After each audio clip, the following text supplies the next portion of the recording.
submit, because we're really keen to hear what you have to say about it.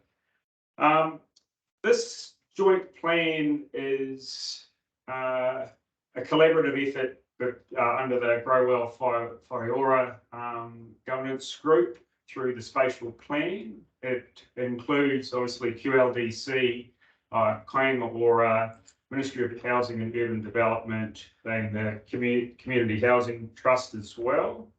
And Anita later on will talk a little bit more about that.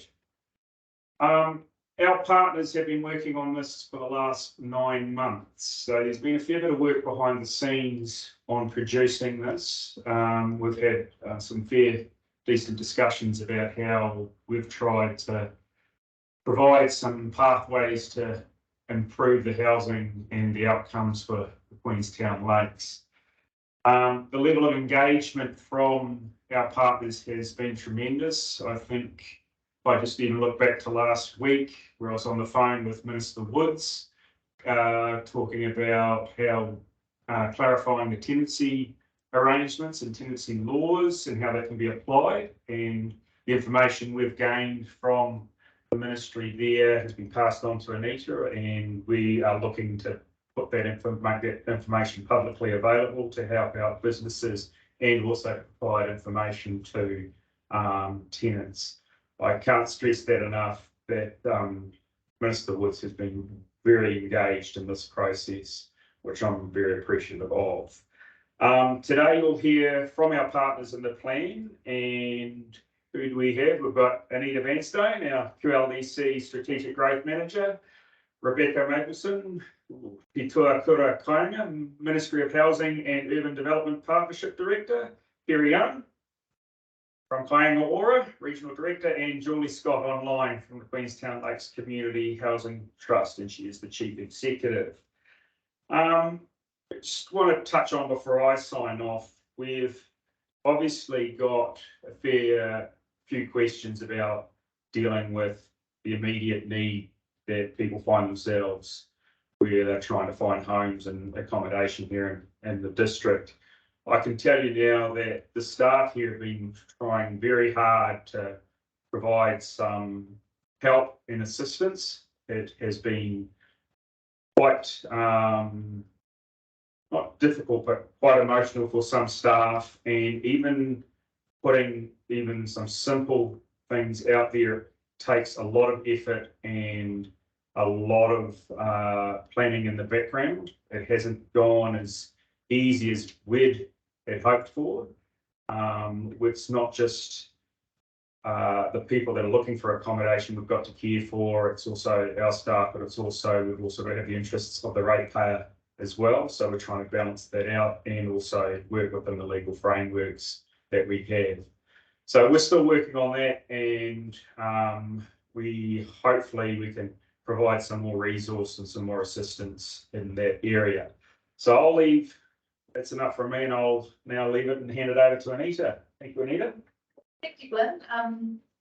Glyn's going to depart the presentation now, so thank you very much. So I'll do a few housekeeping matters as Glyn departs. So this webinar will focus on the JHAP, the Points and Action Plan, and we will refer to it as the JHAP moving forward, and the challenges of today, and what we're going to jointly do about it.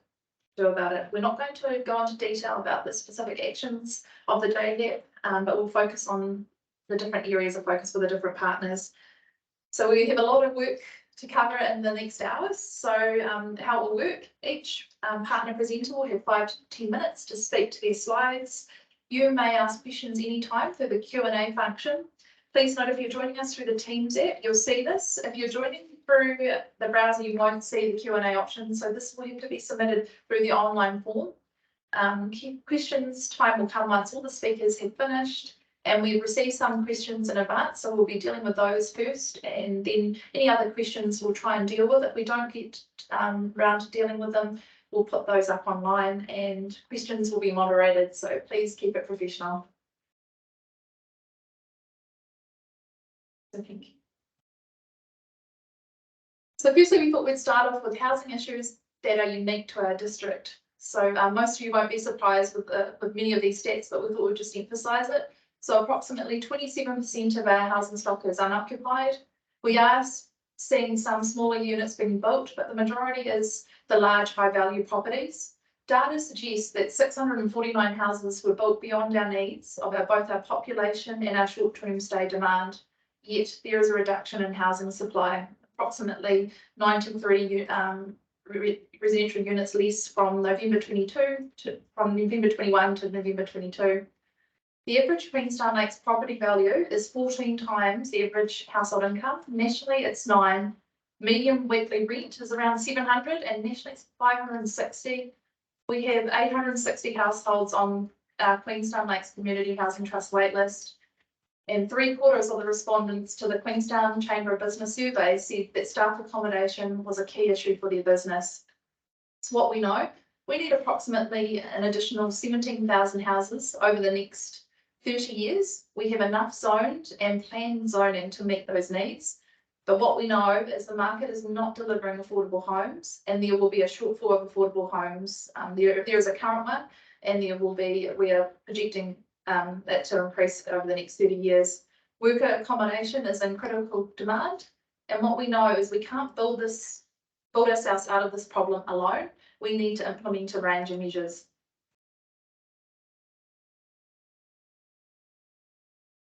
So back in 2018, the Whaiora partnership was formed, and this originally was established between Council, Kaitahu and the Crown to respond to the district's challenges. Otago Regional Council has since joined this partnership in 2020, and the aim of this partnership is to align decision-making and investments on land use, urban development and transport, and it's a real commitment to work together. This Joint Housing Action Plan is one of the 6 priorities for the partnership, as housing was seen as one of the key issues for our district moving forward.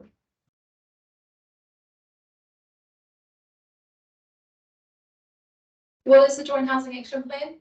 It is a joint vision between Whaiora, Ministry of Housing and Urban Development, the Queenstown Lakes District Council and the Queenstown Lakes Community Housing Trust, partners to create a cohesive approach towards housing for the future in the Queenstown Lakes District.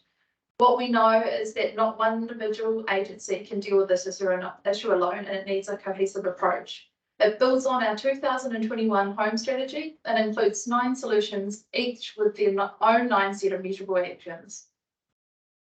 So these actions include 1, add more evidence and monitoring, seeking opportunities to develop and demonstrate affordable housing models, enabling affordable housing choices through legislative and other tools, such as through the Whaiora specified development projects, continuing to support and amplifying the work of the Queenstown Lakes Community Housing Trust, influencing and incentivising developers to provide affordable housing, a real focus on rental solutions for the district's workforce, develop public and private partnerships, implement the National Policy Statement on Urban Development, and that's through Policy 5, and design and implement structure plans. So under all those solutions, there's a range of actions, and I really encourage you to have a look through the Joint Housing Action Plan and provide feedback on those. So what are we already doing? What is already happening at Queenstown Lakes? We have a few plan changes on the go. The inclusionary housing plan change, that's currently following a statutory process, and at the moment we've received 181 submissions on that plan change. We're currently implementing the National Policy Statement, Policy 5 and Policy 1, and councils will be considering those plan changes over the next couple of months. We have the Te Putahi Ladies Mile Master Plan that's currently been considered through the streamlined planning process, and that's a tool to fast track plan changes. What else are we doing? We're working really closely with the Queenstown Lakes Community Housing Trust. We've contributed towards 85% of the trust capital funding, and that equates to and that's through land and money provided to the trust via stakeholder deeds. And I think Julie said that's approximately 38.5 million. And we've also contributed land and money ourselves. And an example of that is Drop Street in Arrowtown, where Julie's and the trust are in the process of building 68 homes. And I think that equates to around 12.3 million. Julie will discuss that further in her presentation. So other actions that we're working on, we're currently developing our future development strategy. We're working with the community and businesses to address the short-term accommodation needs. We're seeking opportunities to repurpose vacant or underutilised Crown land. We're looking at alternative funding to bring forward developments to quicken the delivery of housing with a particular focus of affordable housing. And we're advocating for legislation changes, in particular in respect to affordable housing, the accommodation supplement, short-term letting, and in particular access to that data. So thank you. That's the end of my presentation. I'll hand you over to Rebecca Maplestone from the Ministry of Housing and Urban Development. Thanks, Anita. I'm Rebecca Maplestone. I am the Partnership Director at HUD, focused on the Queenstown area. I'd like just to welcome you all to this event today, and thank you for coming. I can't see any of you, but which is a bit unnerving. Anyway, I have the privilege of being the Partnership Director for Queenstown for the past 4.5 years, and I was very surprised at Anita pointing out that the partnership has been going since 2018, and I was an inaugural member of that. I have a couple of slides I want to cover off today. The first one is really just some high-level information about what HUD does, given that we're quite new in our existence. Well, less than 5 years. So just to start off, we work right across the housing continuum, from addressing homelessness to investing in infrastructure to unlock housing supply. So we have quite a broad ambit of responsibility. But not all our policies and programs and funds sit within HUD. So we do play quite a connecting role into other government agencies. So that's one thing that we can bring to the Joint Housing Action Plan. For example, discussions around the accommodation supplement, we can sort of facilitate conversations with the relevant agency, being MSD. We do work to reduce barriers to building, and that is very much about creating that enabling market, or it's basically the enabling settings for the market to be able to respond and build more houses. So that can involve things like planning regulation, making funding and financing available. We also build houses, or help build houses for those where the market won't deliver, and helping the most vulnerable. So I'll touch on some of those examples in the next slide about where we've been sort of teaming up to build more affordable houses. We drive action through collaboration and partnership, and really that is sort of at the heart of our involvement through the Whaiora partnership and also the Joint Housing Action Plan. And last of all, we do take a place-based approach to our work at HUD, and what that means is that rather than a one-size-fits-all policy approach to our work, we really look closely at the needs of individual areas. And so we have what we call urban growth partnerships, which are in our high-growth areas, which include Queenstown, of which we're part of, but also place-based partnerships in areas of great need, for example, like Rotorua and Hastings. The point around our place-based approach is that each community has different needs, and by being part of a partnership, we can understand those needs and respond in the right way.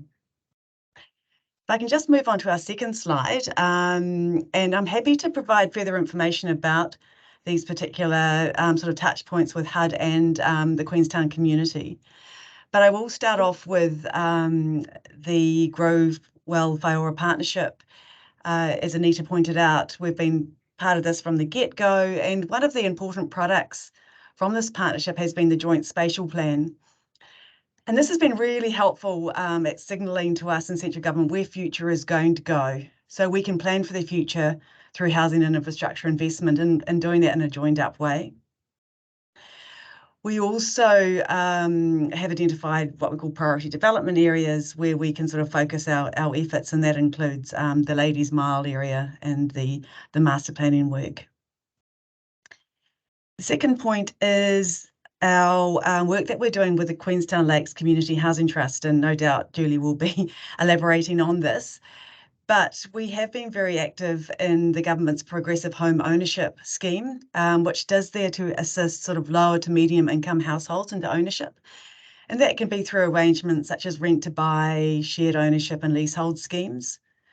So through the PHO Fund, or Progressive Home Ownership Fund, HUD supported the Queenstown Area Community Housing Trust to deliver new homes through their recent developments. And that includes 25 progressive home ownership units in the Toro apartments. There's been 11 detached homes, I think, funded through Alps View Place, some in Lake Hayes, and some recent ones that have been announced in Wanaka. So I think in total, I think we may have supported around 43 affordable homes through the PHO scheme. The third bullet is just wanting to touch on the Ministry of Housing's partner with Ngā Tahu Development Holdings through our Land for Housing program. And that has been about delivering sort of high density quality residential development in the old Wakatipu site in Gorge Road.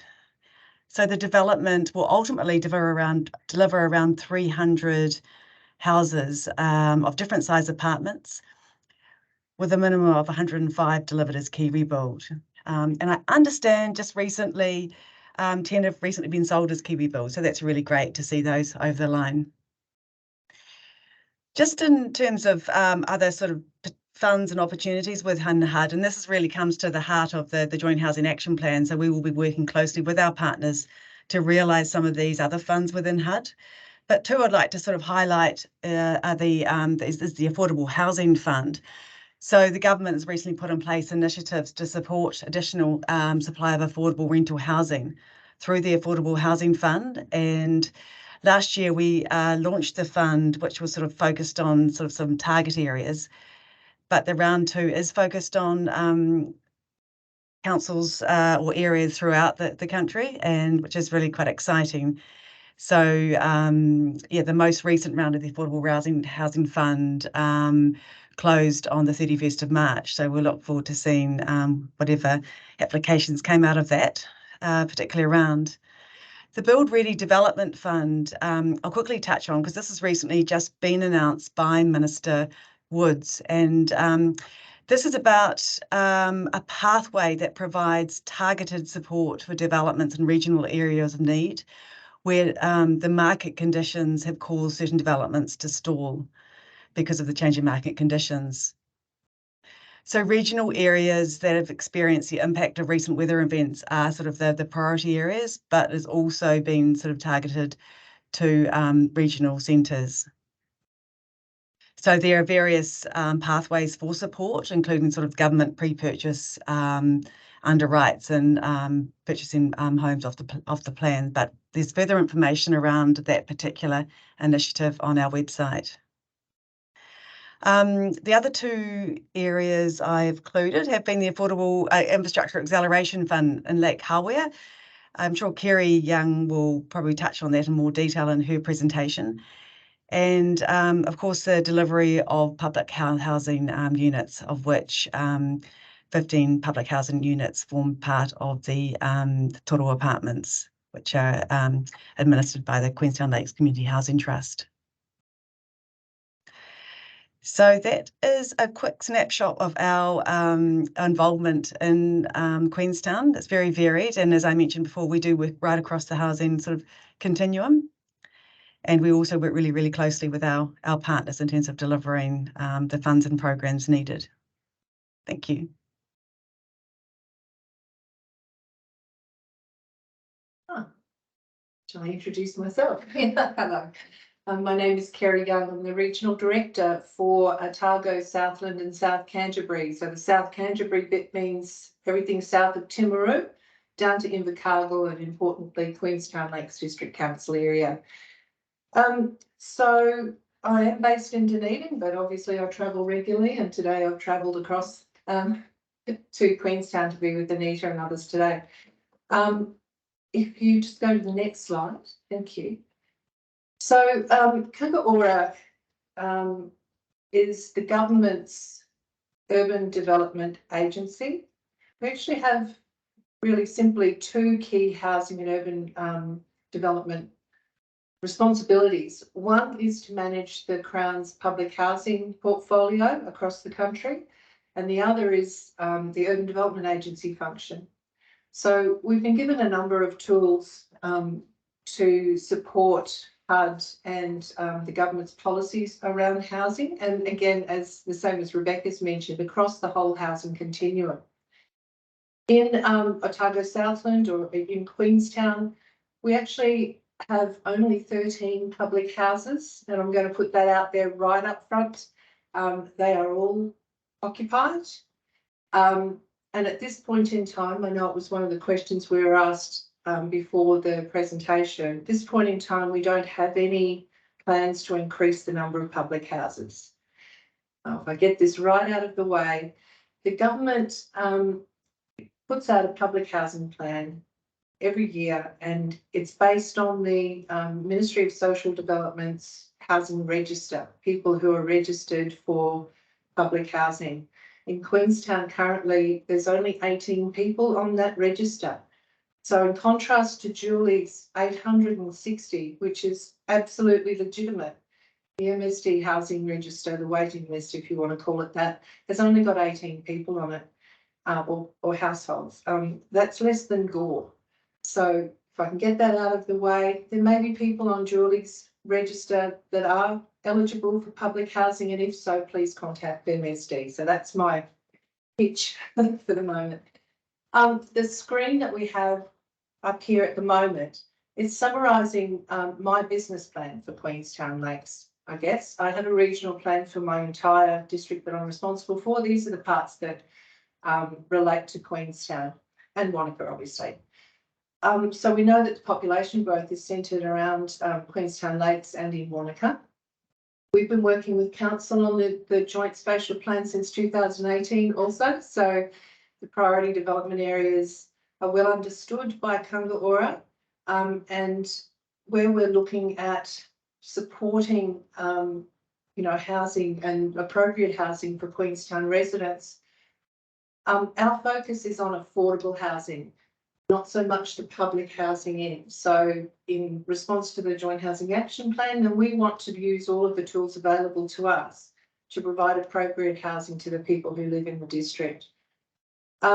So some of those facts up there are probably self-evident and they've already been mentioned, but working around, say, I've got the infrastructure constraints in Queenstown Lakes. Rebecca mentioned the Infrastructure Acceleration Fund. That fund was put up by Crown. Whaiora actually administers the fund, so that we're the implementation arm, if you like. So yeah, I'll get to that on my third slide, but we'll talk a little bit about what impact that's had in Queenstown. We know about stressed renters. We know home ownership is becoming more difficult. It's been that way for quite a while. We know about the pressure for worker housing and that impacting industry and business. We've heard about the increasing homelessness and the severity of housing need across the community. For myself, having worked across the whole country, Queenstown, I must say, is the most obvious and severe need that I've personally worked in this marketplace. So we're doing what we can currently to work with Queenstown Council and our Crown partners, which include Waka Kotahi, Ministry of Education and others as well, not just Rebecca and myself. I just want to put that out there. We're not the only ones in the room.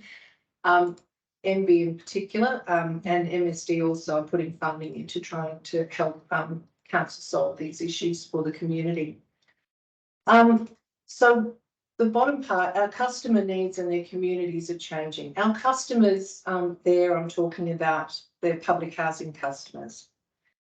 When we're looking to build public housing, we're looking at that sector of the community that are aged, mobility impaired.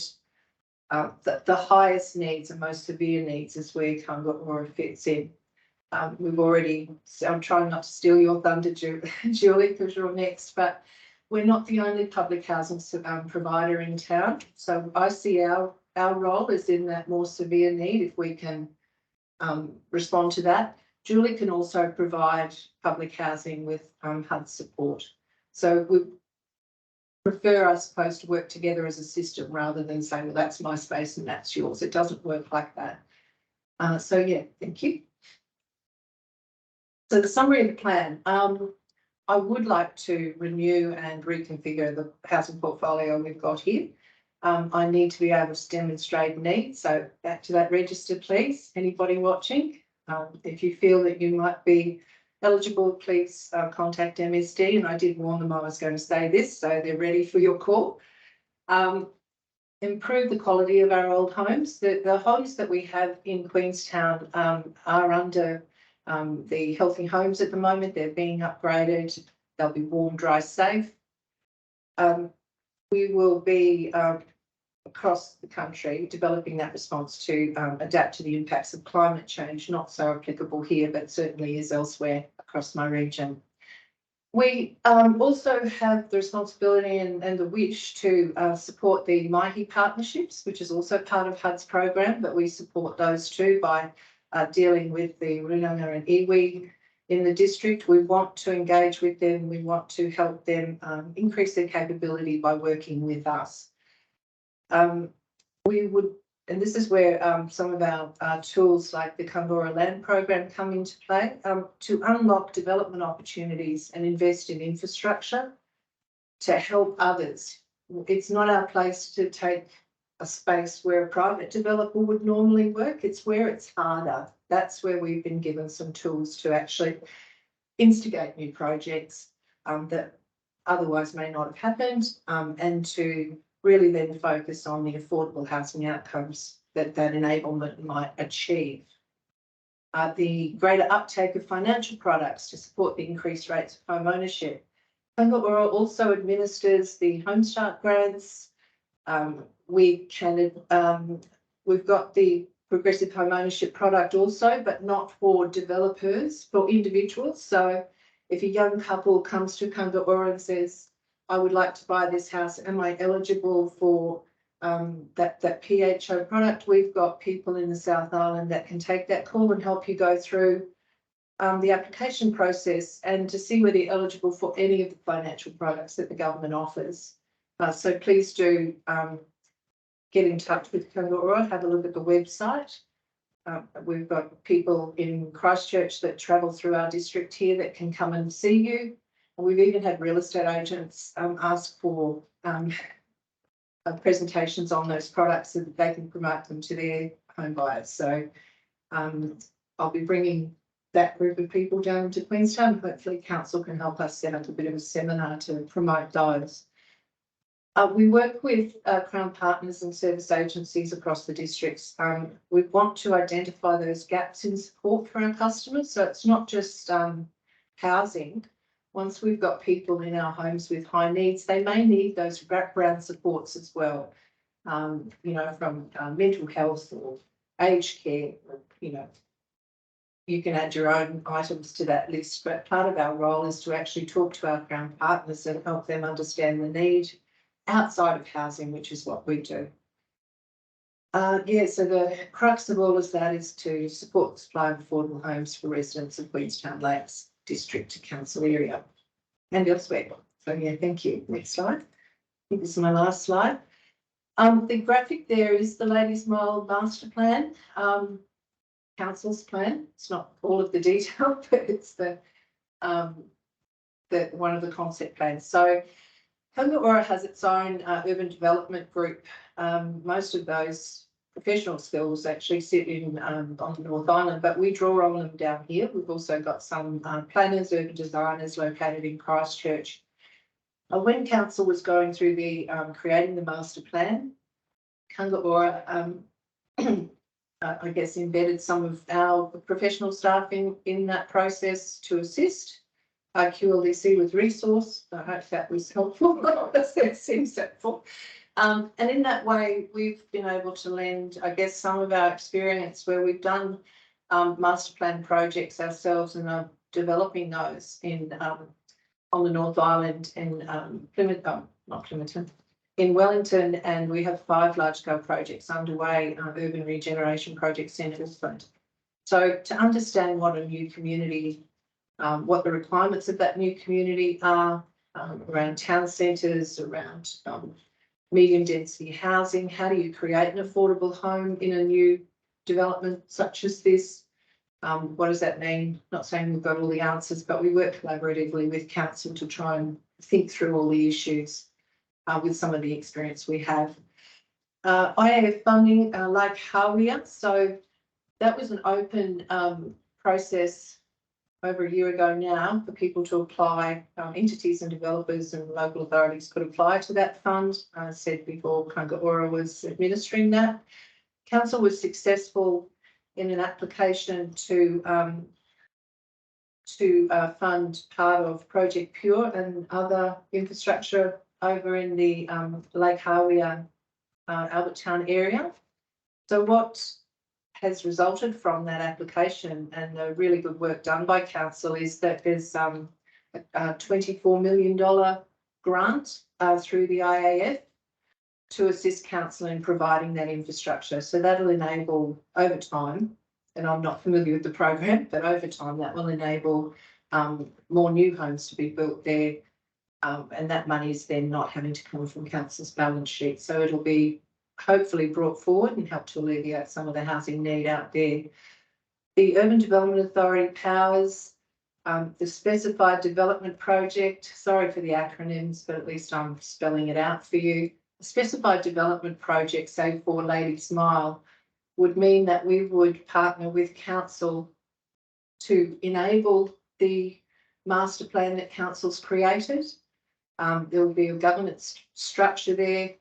We're investigating this at the moment, but the powers under the Urban Development Act allow us to actually make sure that that is developed to the outcomes that council envisages. Really, there's a number of tools under the Act that allows us to work with council, the landowners and others to make sure that the outcomes that Queenstown Lake's community needs are actually delivered. And costs are distributed fairly. It's probably a very simple way of putting it. Yeah, and I suppose the final point there again is the financial products that are available to home buyers, grants.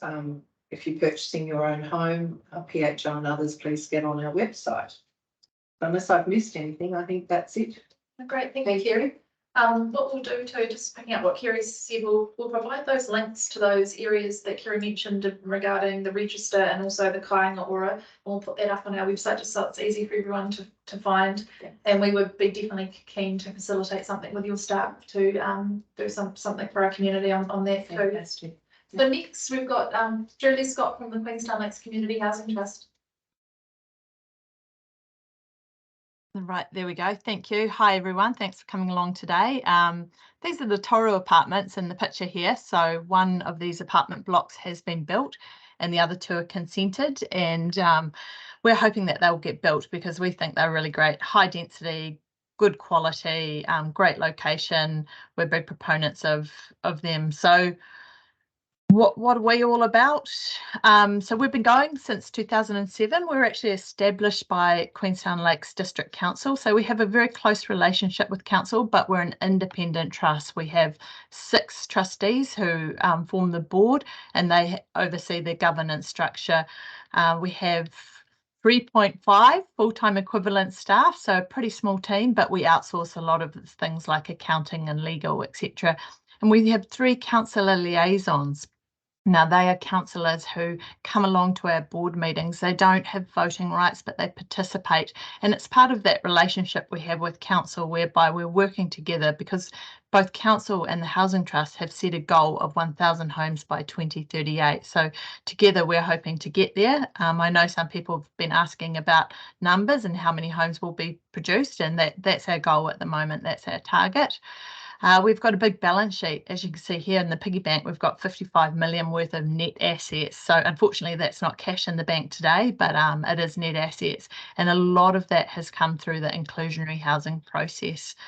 So to date, since our establishment 16 years ago, we've housed 253 households. That's across the district, so includes Wanaka and the wider Queenstown areas. Here's a breakdown of that, how we got to that 55 million net assets. I think Anita mentioned it before, 38.5 million through the inclusionary housing process. So I'm not going to go into details of that, but obviously we're very supportive of council's plan change, which is currently being proposed and is underway. We've also received 2 large chunks of land from council, and we receive a small operational grant. Now this 4.8 million from Crown, that's grant funding, so it doesn't reflect the progressive home ownership loan, which Rebecca was referring to earlier. So this is all capital in terms of equity that's come into the trust rather than financing tools. But I will talk a little bit about the progressive home ownership down the track. Now, Rebecca did mention the housing continuum, which made me very happy because I bang on about this a lot as well. It's important for people to understand the housing continuum because it's not, housing in New Zealand is no longer a one-stop shop. You know, it's not a one-trick pony, if you like. We have got public housing, and I saw someone just question before saying, what is public housing? I've never heard of it. Well, you might have heard of social housing, or you might have heard of state housing. Semantics, it's all the same product, it's just changed names over the years, and it's probably tweaked a little bit. It used to only be run by what was Housing New Zealand, now is Whaiora, and then about 8 years ago it was opened up to registered community housing providers like ourselves. So we currently have around 40 public housing tenancies in place across the district, and that is supported by the Ministry of Housing and Urban Development. We also run an affordable rental program for people who don't qualify for public housing, but we still think they need some sort of assistance. So we might offer them a below market rent, might be 80% of market rent. And talking about that, we set our market rents at the very lower end of the market rent, the spectrum. So it's a true affordable rent. And then we have a rent to buy program that we call Rent Saver, and that's when they pay a market rent in that lower quartile and they commit to a savings plan, and then over time we want them to transition into our secure home program, which is essentially assisted ownership. It's a leasehold model. So that's the idea, is to move people along that housing continuum towards ultimately independence. But we also acknowledge that a lot of people will never get there because the property market is unfortunately completely out of control, and you know we can't respond specifically to the property market. We can just, well, we certainly can't change it, but we can respond to it by coming up with programs to get around it. And what we've created with our models is essentially a secondary market. Secure home. So I'm not going to go into too much detail, but this leasehold model, how it works is essentially the household buys the house itself, the improvements, and what they pay for that is a cost. It costs us to build it, and then we separate the land from the improvements, and we say you buy the house and we'll own the land, and we'll charge you a low ground rent on the land. Typically that looks like about $100 a week in ground rent. So it just means that often a household can get into a property for about half of what the true market value of it. Now they have all the rights and benefits of home ownership. So they pay rates, maintenance, mortgage, insurance, but they don't have the ability to make large capital gains. That stays with the trust because we're a not-for-profit trust. We're here to keep the land and own it in perpetuity. And if they want to sell, they sell back to us at original purchase price plus inflation. So what we try and do is, and ground rent goes up with inflation as well. So we match everything to inflation, CPI, rather than the wild fluctuations of the property market. And it's a 100-year lease. So in effect, they can stay there for 100 years. They could pay off their mortgage and they could live there just paying ground rent to us if they wanted to. So we like to say it's a nest, not a nest egg. And that's what we're about, providing good quality, affordable, secure tenure housing, not necessarily someone's retirement plan. That's not our mandate. We're here just to provide good housing. Really quick snapshot of some of the developments that we've done to date and some that are underway. Our first one up there in the top left corner, Nearan Square down in Lake Hayes Estate. Some of you may be familiar with the Hayes, which is nestled in amongst our homes there. Suffolk Street in Arrowtown, council gave us the land and we built that about 8 years ago. Shotover Country, we built 44 homes there in 2016. Churwell Lane is another lower down in Shotover Country. We launched our secure home program there in 2019. And then Hikawai, which is just next door to North Lake and Wanaka, built 6 homes there a couple of years ago. We're under construction with 28 homes in Longview, Hawea at the moment, so they'll be due for completion next year. And then we've got Alps View, which is in Lake Hayes Estate. We've got some progressive home ownership funding attached to that Rebecca mentioned before. And then I'm just going to leave Tewa Banks for last to mention that. And then we've got the Toro Apartments, which I mentioned before. We've got 42 apartments there that are in some form of program with the trust. So 26 are in our leasehold program, the Secure Home program, and the rest are in public housing or affordable rental. Now, the one at the bottom in the middle, Tewa Banks, that's also some people refer to it as Job Street in Arrowtown. Now, this is a 3.7 hectare piece of land that council gifted to our trust for $1. And we are underway. We're just about finished with earthworks actually, and we're starting civil works very shortly, and then we'll start, it'll be staged over the next couple of years. Completion dates will range from 2024 through to about 2026 if all goes to plan. So that's a big one, 68 homes. Plenty, a really good mixture of progressive home ownership under our assisted leasehold program and some affordable rentals, rent to buy, and some senior housing and public housing as well will go in there. So lots going on with that one. Quick pipeline, that's what it looks like for us at the moment, what we can see into the next sort of 3 years perhaps. You've got Coneburn, which is, for those not familiar with it, it's right next door to Henley's Farm. Bullendale over in Arthur's Point, Mount Codrona Station, Hikawai, we're getting more sections there from the developer, and there's actually a total of 60 sections coming to us in Hawea. So obviously we're underway with 28, we've got more to come. And the other ones, 3 Parks, Ladies Mile and Jack's Point, they're ones that we're still working through, I guess you'd say, and negotiating those ones, so they're not definite quite yet. That's me. I whizzed through it quite fast. Well, great. Thank you so much, everyone. Really appreciate you guys participating in the event. So we've got a few questions. So what we're going to do is we're going to go through the questions we've received in advance and then work through them. So we've got a question here from Natasha. Land for tiny homes requirements. So I've been in touch with our planning team, and what they've advised is there's a really good fact sheet online, and so we'll make that link very clear on our website. There's also practice notes and guidance. So what our team have recommended is that you pop into the council offices and they can go through and you can scope up the district plan and the consenting requirements. But what would be really handy if there was an address that you thought might be that you're trying to do that, because there are actually a lot of factors that we need to consider when looking at the tiny homes. So any further questions, Natasha, just get in touch with our planning team in the first instance. So Melina, sorry Melina, hopefully that's the way you pronounce your name. What are the actual legislative measures the council intends to implement to properly regulate Airbnb in Queenstown? Since all the current data available shows Airbnb is one of the major contributors to the housing crisis we're currently facing. So I will answer. First, I was in touch with our enforcement team, and our enforcement team, currently we have residential visitor accommodation rules in our district plan. Our enforcement team monitor and enforce that on a case-by-case basis. What they've said is it's really difficult to monitor these rules without receiving the data for the short-term letting stays. So we're actively seeking those short-term letters, and in particular Airbnb supplies with that data.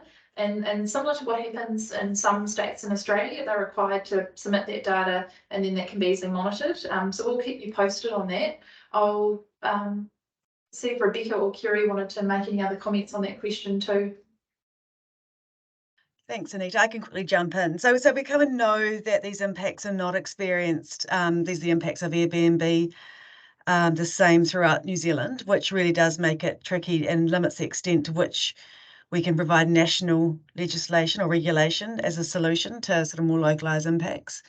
So to that end, we sort of recognise that local authorities are probably best placed in this instance to try and regulate, which is, yeah, again, a little bit tricky, but that's all I've got to say about that. I guess it's not really our space as Whaiora, but I would comment that when we didn't have tourists here, there's a couple of years that shan't be named, through COVID, we did find that the Airbnbs did come back onto the permanent rental market. So we got a gauge of how many of them are actually out of the system for permanent occupation. So they've all disappeared again now. Yeah, it is an important factor. Vicky's asked, does the council care about making home ownership accessible for low, medium income singles, couples, families, or are they more concerned about the value of their own houses continuing to grow up? I think this presentation highlights, the complexity of this housing space and that it can't be solved by council alone. And that's why we are taking a partnership approach to this question, to this issue, and we also, the community plays a really important role. So, and this is definitely a key focus of the Joint Housing Action Plan. So I think, Vicky, to answer your question, yes, council deeply cares about this. This is a very important issue to us. In fact, for me personally, it's an issue that keeps me up at night hearing some of the stories, about what our community has to go through out there. So yeah, it is a very key issue for us, and that's why we're committed to this Joint Housing Action Plan. So Brent asked, how many additional homes will this action plan deliver? How specifically do you intend to lower the income price ratio as noted? Can the housing agencies outline how many houses have been built in this region to date and how much will it cost to ramp up? Do you have some solid build cost ratio metrics versus the rest of the country for the region? So I'll start. So I think the first thing, Brent, is to highlight here, it's not about volume. We know we're already building enough houses. What we need to do is target the houses that our community needs, and that's definitely in that affordable rental and ownership area. So through the implementation of the Joint Housing Action Plan, we'll work through the costs and those sorts of things. But the key point is that a range of measures needs to be made. So in terms of housing, there's currently 24,000, just over 24,000 houses in our district right now. And as we've said, we're anticipating that to double over the next 30 years. Another really interesting point to note is we're the fourth highest issuer of building consents across New Zealand, and that's quite significant considering we are one of a smaller council. So I'll see if I'll get Kerry, Rebecca and Julie then to answer in terms of the number of houses each. I can start. I've already answered that right up front. So not many in the public housing or state housing space. We're actively looking for opportunities to enable land for affordable housing, where it's appropriate. And we're using that joint spatial plan so that we know we're aligned with council and with our Crown partners about where that's appropriate, where that housing should go. Rebecca, did you have anything else? Just to recap what I mentioned in my previous slides, and it is a bit of a mixture for HUD, and some of our funding contributions have been sort of indirect and in partnership as well. So I mentioned the progressive home ownership and working with the trust to support new houses, and that I think would equate to around 43 to date. Kerry's covered public housing, but I think in recent years it's been about 22 net new, roughly. And again, I mentioned to the land for housing, how that have been made recently through with our partnership with Ngāi Tahu Properties, which was around 26, 27. Please don't quote me. But again, just making the point that a lot of HUD's support has been through infrastructure investment, funding and financing of infrastructure, which has sort of flow-on effects. It enables the market to respond. So there I refer back to you, Anita, to have better information around how the market pipeline or what's been built. That's all I've got to say. No, I think we can definitely do that, and we are working with our communications team to just get better at communicating what's happening. So I'd really encourage you to just keep a watch out on our website, and we'll be updating it regularly. Julie, did you have anything in terms of your numbers? I think you've already talked about it, but it might be just good to state it again. Yeah, 253 households have been assisted to date. That's across a very broad range of programs. As I talk through those programs, our focus now is on, and I think the numbers back there referred to 880 households on our waiting list. Is actually today it's at over 900, so it's just going up, excuse me, all the time, really quickly. And so we are very, very focused on making sure that we try and get that waiting list back down. Obviously, we've got 100 homes under construction at the moment between Arrowtown, Tower Banks and Longview, and we've got plenty more in the pipeline, as you can see, but we're also looking for other opportunities outside of inclusionary housing. And that pipeline, we're looking for other opportunities that we can work with private developers or central government such as HUD and or council, just to really get those number of community homes up, because of the cost of buying a home and the cost of renting is now so prohibitive to people on low to moderate income workers that there's a very strong demand for the products that we're providing. So we're keen to build on that.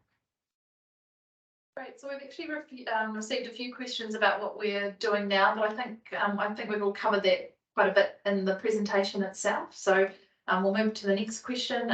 What are you doing about the winter accommodation issues? And I think Mayor Glyn spoke about that. So we've been actively exploring to facilitate a matching process between people who have spare rooms and businesses with workers who need accommodation. However, council is not an accommodation provider, and we need to balance our duty of care with the ratepayers against the risk of stepping beyond our remit. While we've been seeking third-party support, the circumstances are really, really challenging for everyone at present, and we've been unable to progress that option. But what I really want to highlight, we've had some staff who have been working day and night to get that over the line. So QLDC and a range of other organisations are working together to help people access essential services and advice if they find themselves stuck over winter. There are a range of options, organisations and people out there, and it's really important those who can benefit from this most feel welcomed and know where to go. So I think we are going to watch the space. We'll be planning some workshops that go with that sort of material too. So another question is from Sonia. What is the cost to the ratepayer? And Sonia, I might just have to assume that you mean what is the cost to implementing the Joint Housing Action Plan to the ratepayer? Most of the actions in the Joint Housing Action Plan are covered through existing budgets, and those that not will be subject through the long-term planning process. So councillors will have feedback into that. We last year we went through a workforce review, and we acknowledged that a big gap was we didn't have an officer dedicated to housing.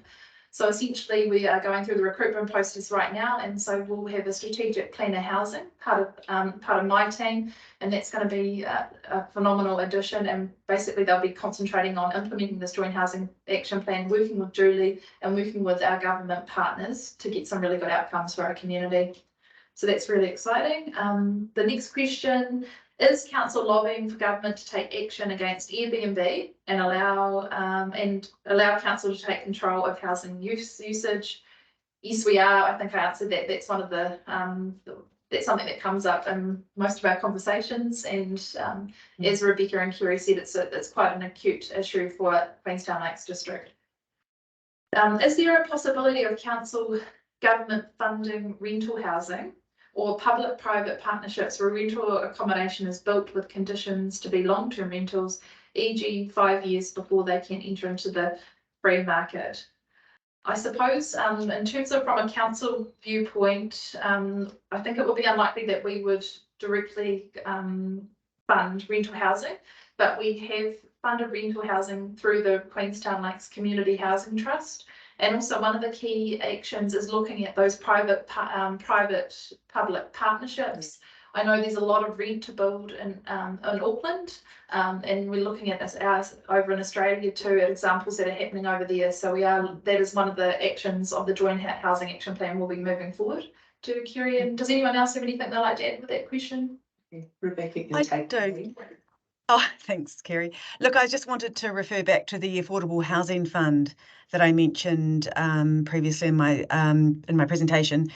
And that is that the current round, which has just closed, was focused on affordable rentals.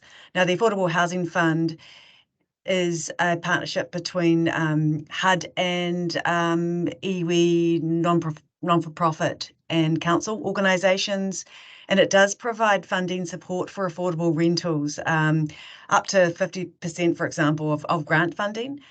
It is, I've got to say, it is has to be prioritised across the country, but it certainly is an avenue to support affordable rentals going forward. Yeah. So, And there is always the question, sorry, just about what is affordable in terms of rent, because I do get asked this, so I'm going to front foot this. So we're looking, it's really a reflection of market income, but rents are expected to be no more than sort of 80% of medium rent. So that's in relation to the fund. Yeah, that's right. I was just going to speak to Kangora's role in affordable rentals, and we are restricted to the public housing, state housing end, so the people that are in very high need and very low income.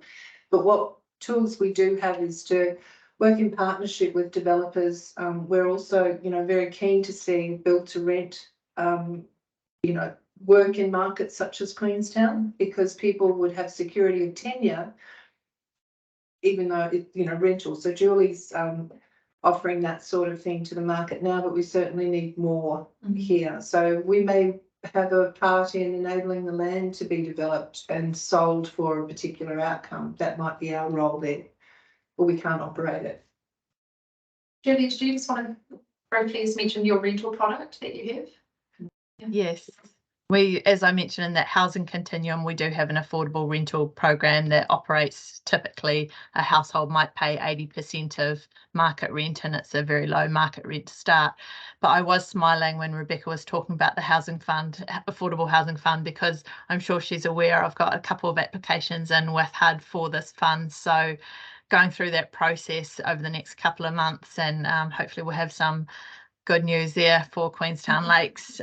It's for both Queenstown and Wanaka side of the hill for that fund. But yeah, that's only recently opened up to our district, so we're hoping to be able to utilise that as well. Great, Julie. I couldn't mention it. Well, cool. Well, thank you very much for the questions and being part of this presentation. What I really encourage you to do is to have a read through the Joint Housing Action Plan, and if you have any comments or feedback, post them. We're really looking forward to hearing from you all. And we have received a few more questions, and we'll be putting those online. So thank you very much. Have a great day. Thanks.